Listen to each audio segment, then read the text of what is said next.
Peacock தான் வேர்ல்ட்ல ரொம்ப யூனிக்கா dance ஆடுற ஒரே பேர்ட். மேல் பீகாக் தான் ஃபெதர்ஸ் கலர்ஃபுல்லா இருக்கும். ஃபீமேல் பீஹென்க்கு ரொம்ப சிம்பிளா ப்ரவுன் கலர்ல தான் ஃபெதர்ஸ் இருக்கும். டான்ஸ் கூட மேல் தான் ஆடும். ஏன் தெரியுமா? பீஹென்ன இம்ப்ரெஸ் பண்ண. யுனிவர்சல் டிசைன் அப்படி. பீகாக் ஃபெதர்ஸ் 5 to 6 ஃபீட் வரை பெருசா இருக்கும். ஆனா வெயிட் பார்த்தீங்கன்னா 2 A4 பேப்பரை தூக்குற மாதிரி தான் இருக்கும். ஃபெதர்ஸ் ஷைன் ஆகிறதுக்கு ரீசன் அதில் இருக்கிற டைனி ஸ்ட்ரக்சர்ஸ் லைட் ரிஃப்ளெக்ட் பண்ணுறதுனால கலர் சேஞ்ச் ஆகிற மாதிரி ஒரு ஃப்ளாஷ் பண்ணும்.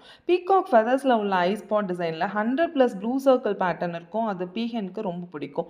ஒரு பீகாக் ஃபுல் ஃபெதர் ஸ்ப்ரெட் பண்ணி ஆடும்போது ஒரு ரொமான்டிக் ப்ரொபோசல் மாதிரி இருக்கும்.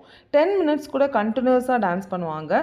மழை வரும்போது பீகாக் டான்ஸ் பண்ணுதுன்னு சொல்லுவாங்க. பட் ஆக்சுவலி அவங்க ரியாக்ட் பண்ணுறது அந்த வெதரோட மாய்ஸ்சரைக்கு. ரெயின் ஸ்மெல் வரும்போது அவங்க ஓவர் எக்ஸைட் ஆகிடுவாங்க. பீகாக் 100+ டிஃப்ரெண்ட் சவுண்ட்ஸ் மேக் பண்ணும். அதுவும் ஃபாக்ஸ், கேட், டாக் மாதிரி மிமிக் கூட பண்ணும். ப்ரெடேட்டர் வந்தால் இமீடியட்டாக அலாம் சவுண்ட் கொடுப்பாங்க.